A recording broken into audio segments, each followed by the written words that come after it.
And it's why I got into them so heavily.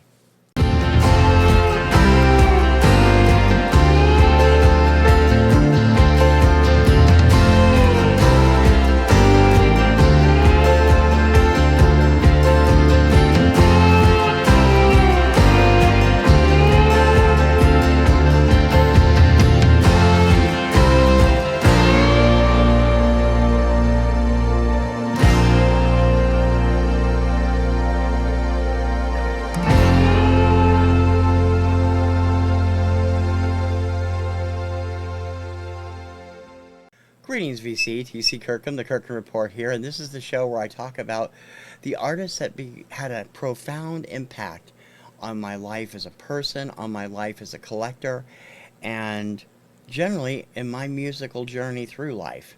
Welcome to Influencers. This week's Influencers is probably going to be the shortest Influencers I've done because there's only 2 albums to talk about, but they are albums that really got into my life. Let me tell you a little bit about me. I grew up in Washington State, mostly, split between Ohio and Washington, but my teenage years were spent in a small town called Harrington, 50 miles southeast of Spokane, sorry. And during those 5 years, we're talking late 70s, I was alone in a sea of hard rock and heavy metal fans, kids my age. I was listening to Teen Idols, Carpenters, ABBA, and disco. I was a big disco fan. That would change as time went on. In 1979, late 1978, early 1979, the Police's debut album came out, and I got into Roxanne because a family friend turned me on to the local AOR, album-oriented rock station, Creme FM, and I started my musical journey started to expand a bit. I still love my pop, I still love my disco, but I started to expand. And one of the things I expanded into was a burgeoning new style of music out of England called New Wave. Now, I really didn't know what New Wave was. I knew the Cars were out of Boston and they were considered New Wave, but I really didn't know that much about it. I found out a lot about rock music and album rock music on Creme FM. So thank you, Kenna K, for that tip. One of the bands they introduced me to, well before, at least a month or so before American Top 40 had it on, because it peaked at number 40 in America, was a song that was going nuts in England. And it was from an album that they played the entire album of one night on their album hour at midnight. And I listened to not just the hit single, but the entire album, and fell head over heels in love with it. And from that moment on, my music world shifted. I started listening more and more to the more new wave acts that would come along. That would include Gary Newman and Howard Jones later, and a few others. But I still listen to what I listened to. I just added that. One of the first songs I got into in 1980 was the B-52's Rock Lobster, which my mom thought was ridiculous.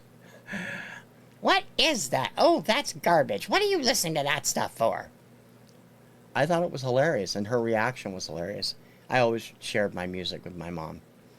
But before that, I really got into a duo that I always loved keyboards and synthesizers, but they brought it to the forefront in a big way. And even though they only did 2 albums, they're 2 of the best albums in my collection. I'm talking about Trevor Horn and Jeff Downes, otherwise known as the Buggles.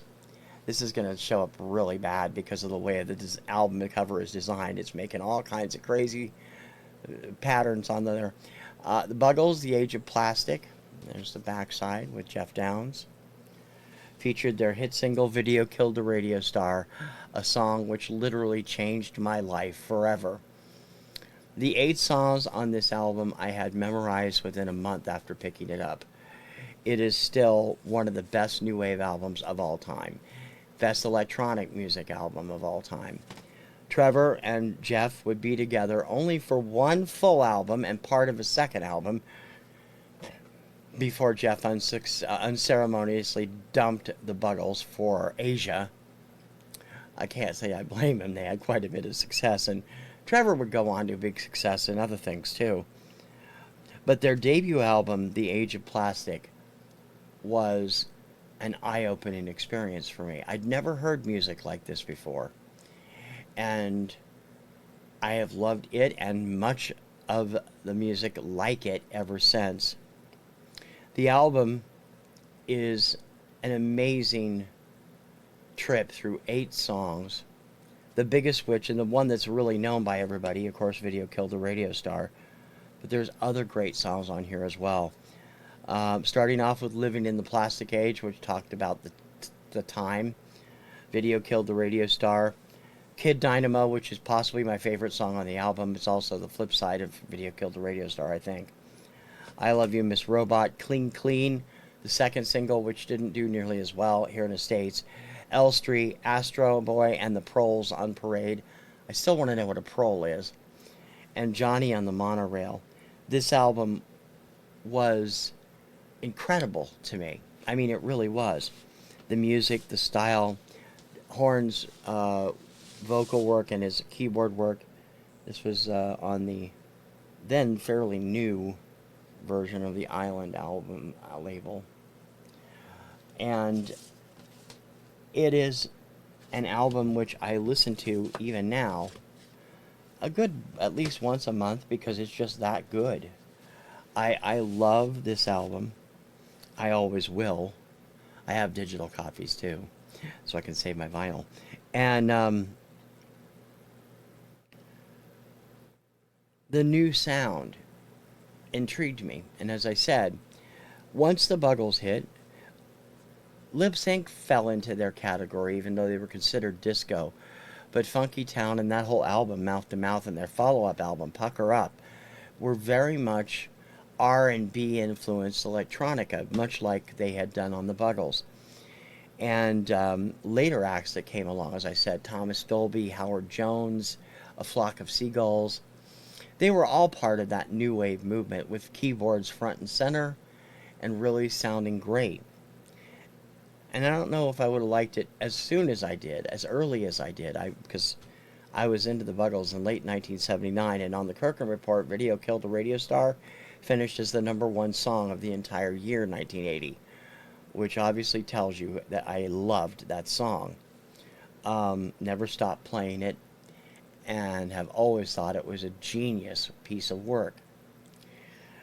Now, the Buggles would stay together for a while. Trevor and Jeff were getting other offers, but they did sign a new label deal with Carrera Records for their second album, which Jeff Downes walked out of the day it started recording.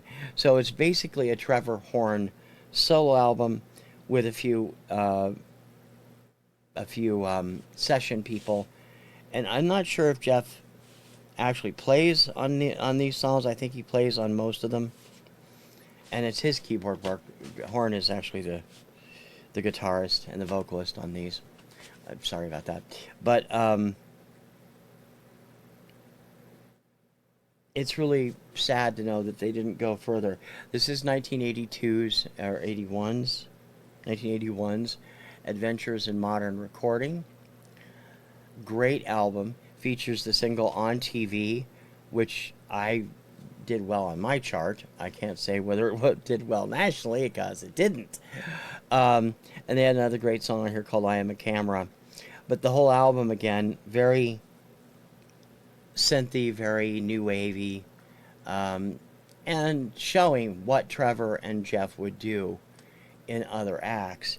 Adventures in Modern Recording, Beatnik, Vermilion Sands, I Am a Camera, On TV, Inner City, Lenny, Rainbow Warrior, and Adventures in Modern Recording, Reprise at the end.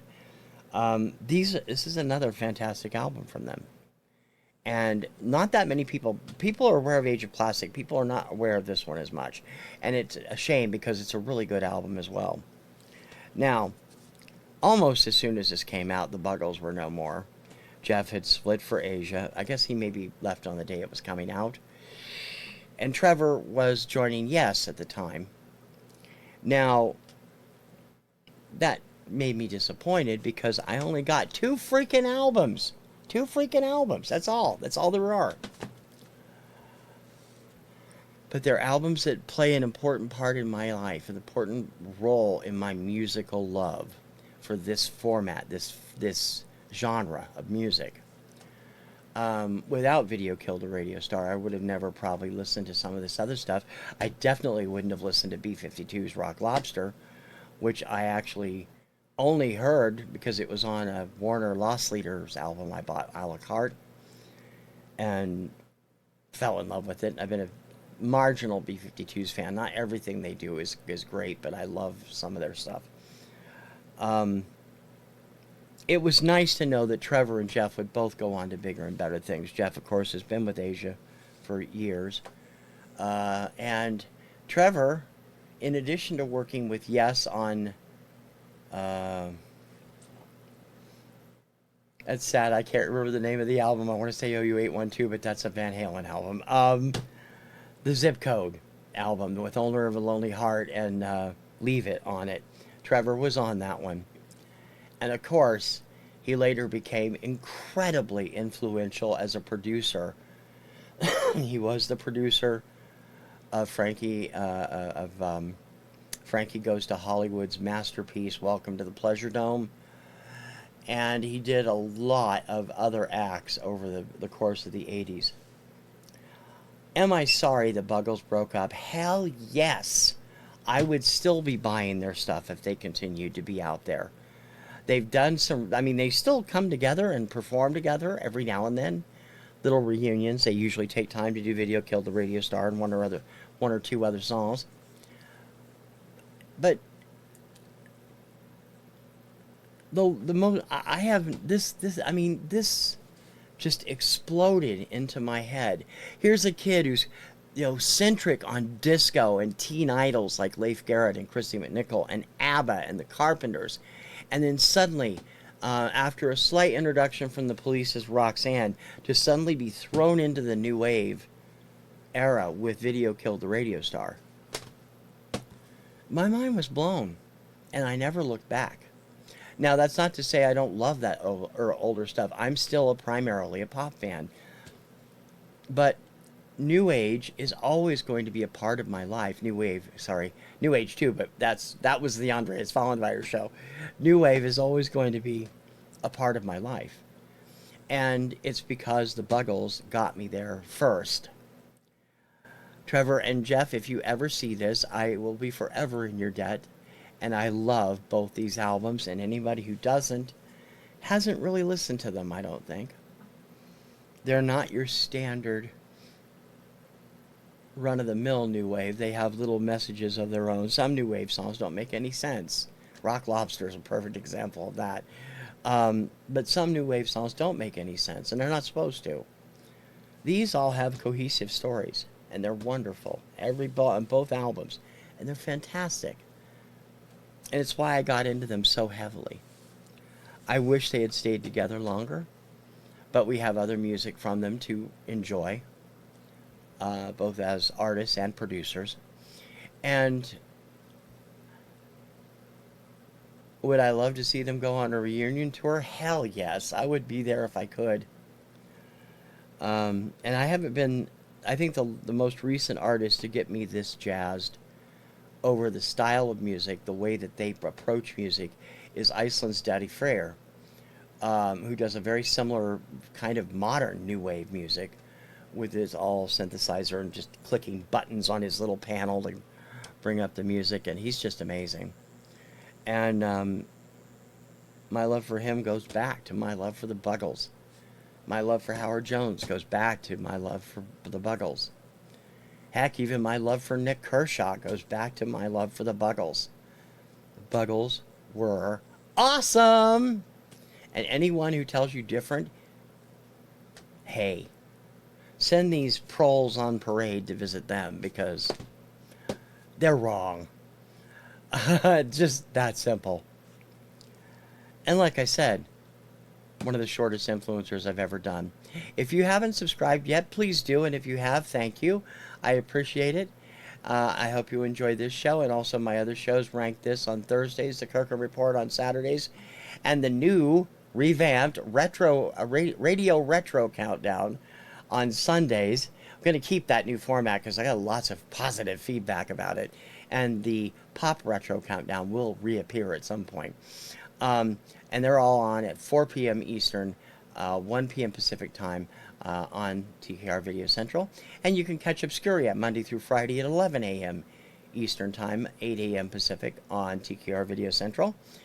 And I hope you'll continue and enjoy watching my shows. Please leave a comment. I love listening, hearing from you and talking with you via the comments page because I'm nobody without you guys. For influencers, I'm TC Kirkham, the Kirkham Report. Thanks for watching. Ciao, baby.